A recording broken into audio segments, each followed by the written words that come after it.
for letting me speak today on the Constitution. Speaker, sir, in my last few speeches, I spoke about the concept of Abhay Mudra, the concept of fearlessness, truth, and non-violence. And I showed the House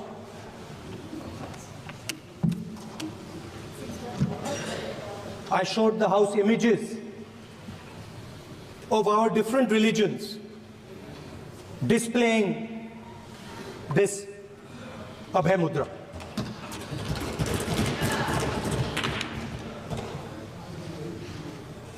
People call the Constitution the longest written constitution in the world.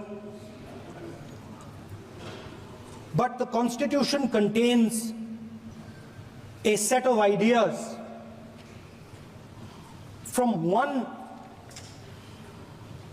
philosophy of our nation, one central philosophical set of ideas of our nation. When we look at the Constitution and we open the Constitution, we can hear the voice and the ideas of Ambedkar, of Mahatma Gandhi, of Jawaharlal Nehru. But where did those ideas come from? Those ideas came from an old, profound tradition in this country.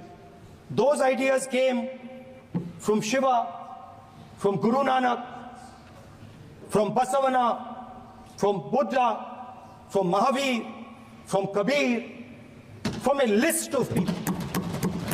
So when we speak of the Constitution and we show the Constitution, of course it is a document of modern India, but it could never have been written without ancient India and her ideas.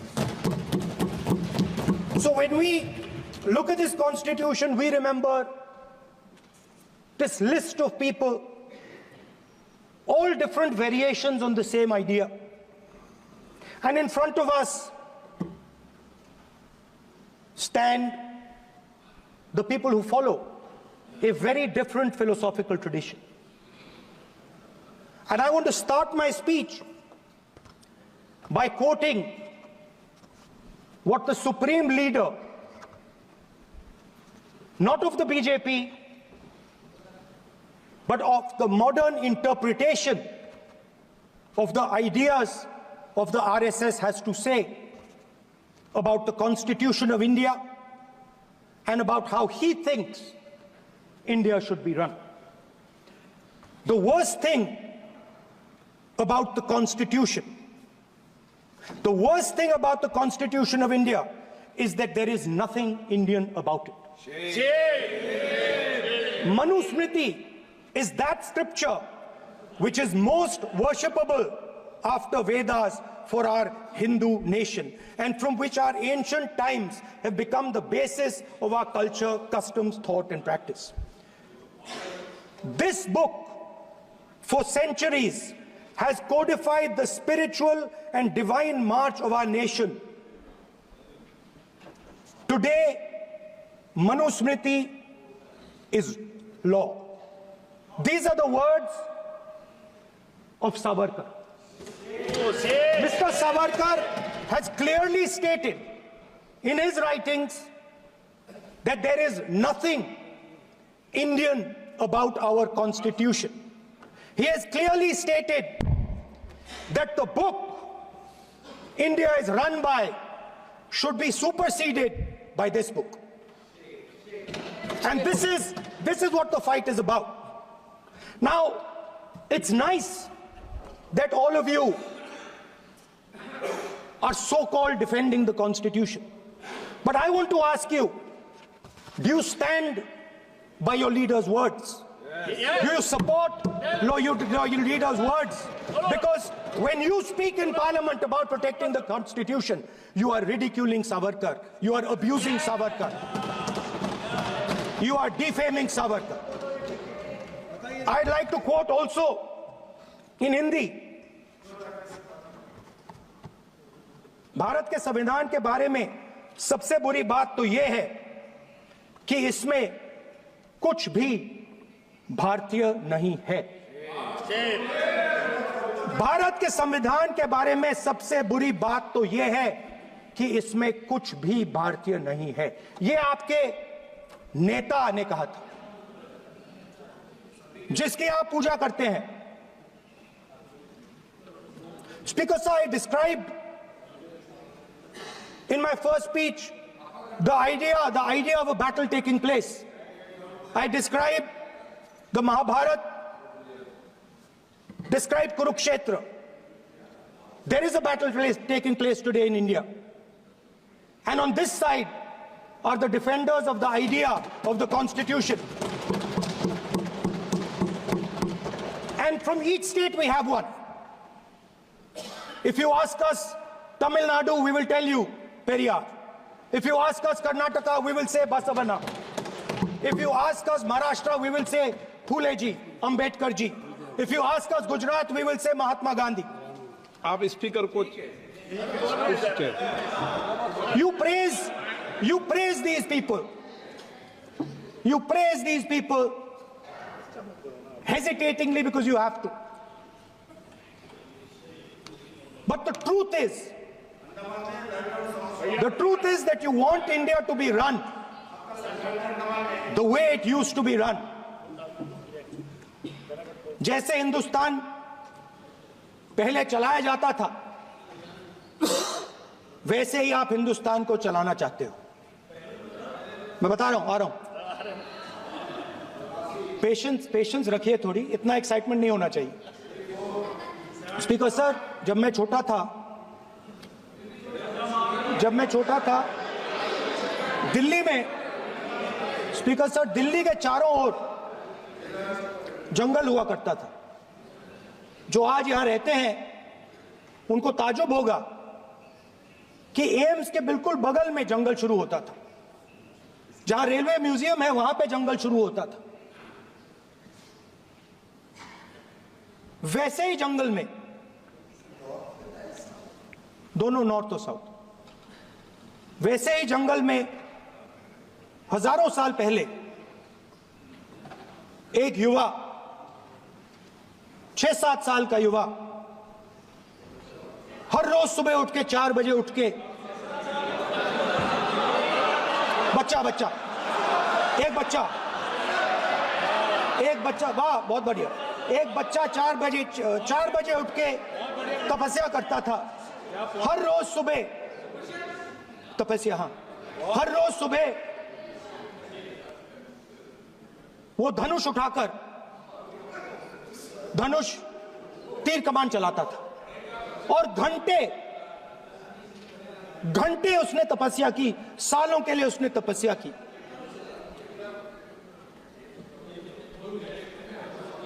पास लोगों को पता लगने लगा कि लड़का है। यही तो आप नहीं समझ सकते हो, यही तो प्रॉब्लम है।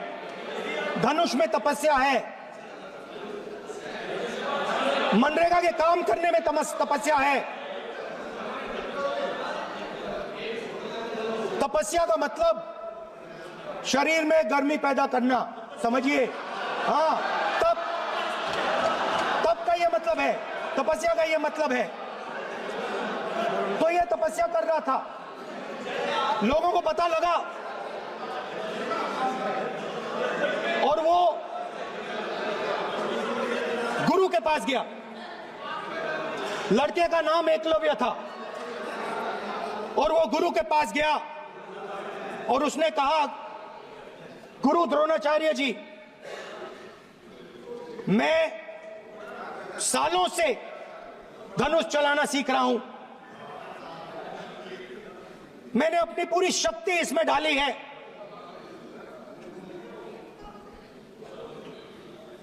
आप मेरी मदद कीजिए, आप मेरे गुरु बनिए।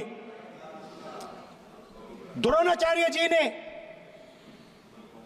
एकलव्य को कहा कि आप ऊंची जात के नहीं हो,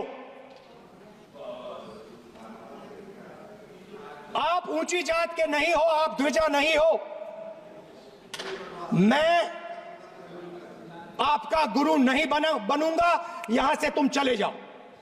और एकलव्य चला गया। फिर से एकलव्य ने तपस्या शुरू की, फिर से तपस्या शुरू की। कुछ साल बाद द्रोणाचार्य जी और पांडव उसी जंगल से निकले। एक कुत्ता भौंक रहा था, कहानी आपने सुनी है, सुना देता हूं। कुत्ता भौंक रहा था, अचानक कुत्ते की आवाज शांत हो गई। द्रोणाचार्य जी और पांडव पास गए और उन्होंने देखा कि तीरों के जाल में कुत्ता फंसा हुआ था। मुंह में तीर था एक, हाँ, मगर कुत्ता तीरों के जाल में फंसा था, एक तीर मुंह में थी, शांत था कुत्ता, मगर कुत्ते को चोट नहीं लगी। एकलव्य ने अहिंसा के साथ कुत्ते को शांत किया था। द्रोणाचार्य जी आते हैं और एकदम पूछते हैं, तुम्हें यह किसने सिखाया? एकलव्य जवाब देता है, द्रोणाचार्य जी, यह मैं सीखा हूं, मैंने तपस्या की है, घंटों मैंने प्रैक्टिस की है।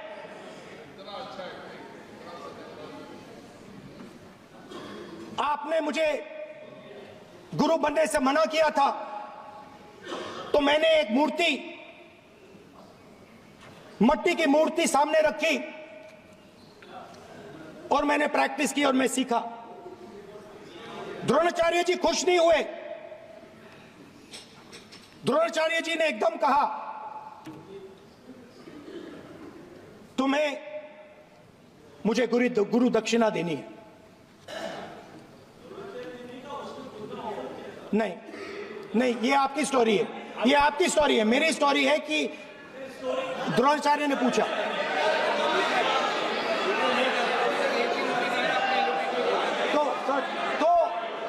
तो द्रोणाचार्य जी ने, Sir, the PM will not speak. You have to understand. If you are not giving order, Prime Minister has to speak. That's what you want. If you are not giving protection, if you are not giving protection to LOP, then Prime Minister has to speak here. I will tell you. We will be very clear. ठीक है sir. माननीय सदस्य, आपको मैंने कई बार कहा, आप धमकी शब्दों में मत बोला करिए। एक मिनट क्या द्रोणाचार्य जी संसदीय ने, कार्य मंत्री बोल रहे, कितना डिस्टर्बेंस कर रहे थे। द्रोणाचार्य जी ने कहा कि मुझे आप गुरु दक्षिणा दीजिए। मेरी स्पीच ले ली आपने। तो द्रोणाचार्य जी ने उनसे कहा कि गुरु दक्षिणा के लिए मुझे तुम्हारा हुनर, तुम्हारा भविष्य, तुम्हारा अंगूठा चाहिए। और एकलव्य ने अंगूठा काट के द्रोणाचार्य को दे दिया।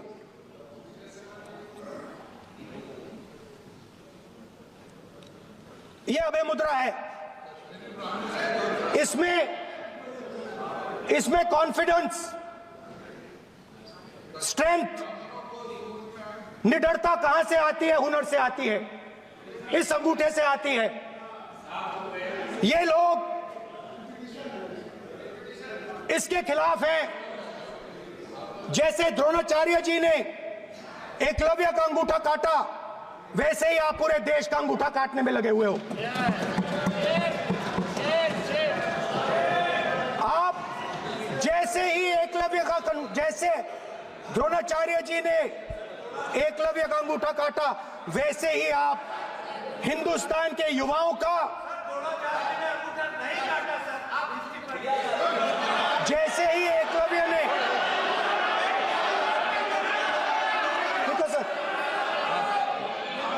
जैसे एकलव्य का अंगूठा काटा गया, वैसे ही आप हिंदुस्तान के युवाओं का, सबका अंगूठा काटते हो। जब आप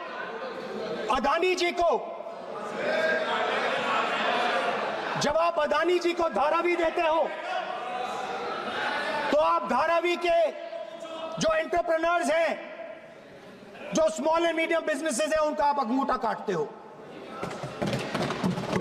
जब आप हिंदुस्तान के पोर्ट्स, एयरपोर्ट्स, डिफेंस इंडस्ट्री, ये सब जब आप अदानी को देते हो,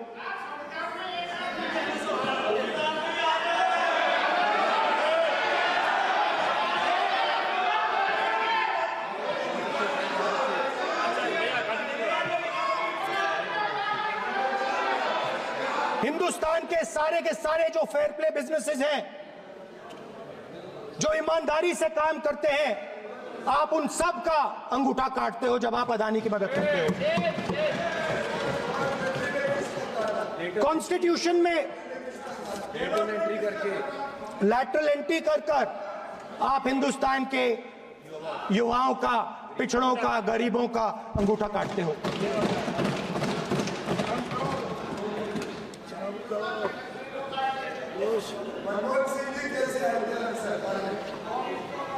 सर, स्पीकर सर, जैसे एकलव्य ने प्रैक्टिस की थी, वैसे ही हिंदुस्तान के युवा सुबह उठकर 4 बजे उठकर अलग अलग एग्जाम्स की तैयारी करते हैं। आपने देखा होगा, पहले हजारों युवा सुबह उठकर रनिंग करते थे, वेट ट्रेनिंग करते थे आर्मी में जाने के लिए। जब आपने अग्निवीर लागू किया, तो आपने उन युवाओं की उंगली काटी। जब आप पेपर लीक कराते हो, 70 बार आपने पेपर लीक करवाया है, तब आप हिंदुस्तान के युवाओं के अंगूठा काटते हो।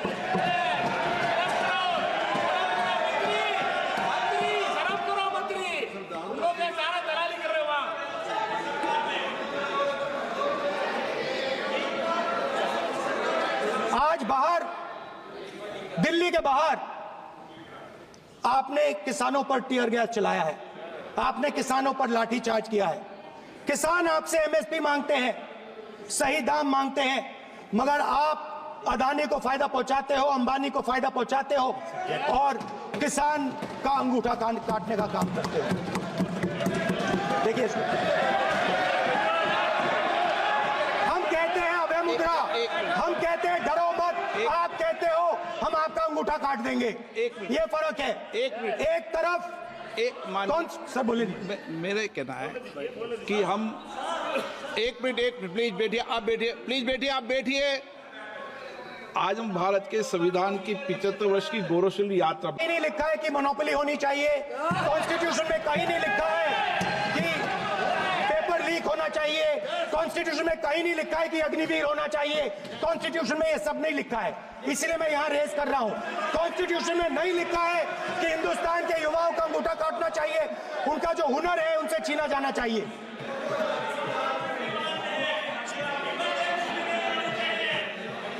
बैठे बैठे कर रहे हैं सर, 5 बजे अब भी बैठे बैठे करेंगे। अब नहीं बोलना है, 5 बजे देखिएगा, 5 बजे देखिएगा क्या कर। स्पीकर सर,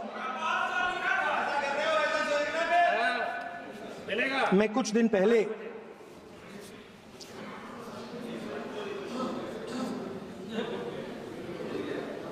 पहले मैं हाथरस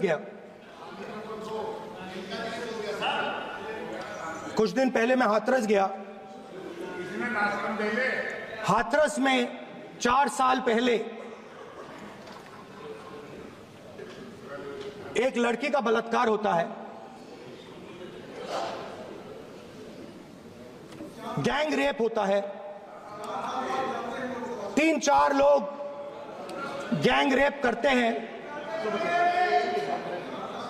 मैं 2-3 दिन पहले उस लड़की के परिवार के घर में गया।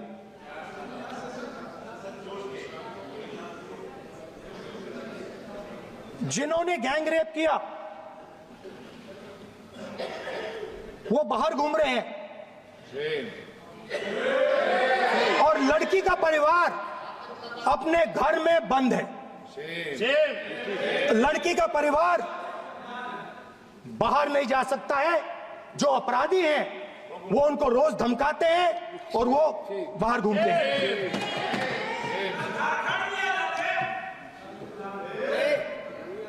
परिवार ने मुझे बताया कि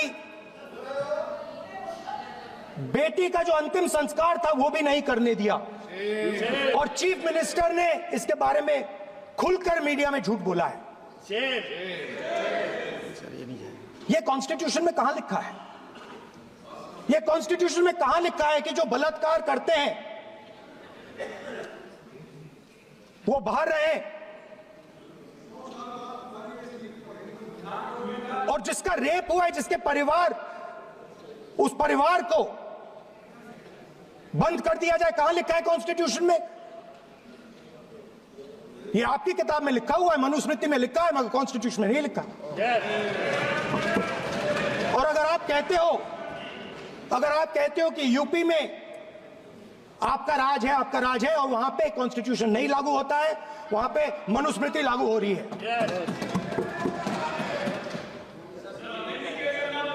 परिवार ने मुझे कहा कि यूपी की सरकार ने उन्हें वायदा किया था, कहा था कि हम आपका रिलोकेशन करेंगे, आपको कहीं और रहने की जमीन देंगे। आज तक 4 साल हो गए हैं, आज तक उनका रिलोकेशन नहीं किया गया है। और हर रोज उन्होंने मुझे फोटो दिखाई, वो बाहर निकलते हैं और जिन्होंने बलात्कार किया वो धमकाते हैं उनको। तो मैं इस हाउस में कहना चाहता हूं कि अंबेडकर जी के संविधान वाले लोग, इंडिया गठबंधन वाले लोग, हम सब मिलकर उस परिवार का रिलोकेशन हम करेंगे अगर आप नहीं करोगे तो। और हिंदुस्तान के हर गरीब व्यक्ति को हम ये कहना चाहते हैं, आपकी रक्षा कॉन्स्टिट्यूशन करता है और ये बीजेपी के लोग कॉन्स्टिट्यूशन पर 24 घंटा आक्रमण करते रहते हैं। कॉन्स्टिट्यूशन में लिखा है prohibition of discrimination on grounds of religion, race, caste, sex और place of birth. The state shall not discriminate against any citizen on grounds only of religion, race, caste, sex, place of birth or any of them. Some days back, youngsters from Sambal came to see me. Innocent people, they had done nothing. They were just, वो बस पास में थे, 5 लोगों को गोली मार के हत्या कर दी। ये कहां लिखा है कॉन्स्टिट्यूशन में? ये कहां लिखा है कॉन्स्टिट्यूशन में? तो लिखा है prohibition of discrimination of grounds of religion.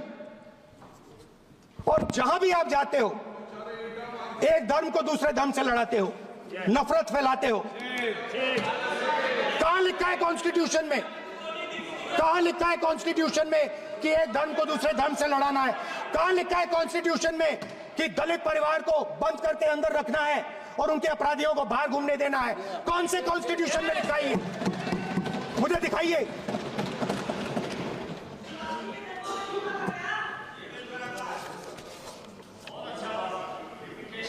Speaker साहब, हमारी जो विचारधारा है, इंडिया गठबंधन की विचारधारा है, वो देश में कॉन्स्टिट्यूशन लाई है। हम सब मिलकर कॉन्स्टिट्यूशन की रक्षा करते हैं। अंबेडकर जी ने कहा था, if there is political equality but no social and economic equality, political equality will be destroyed.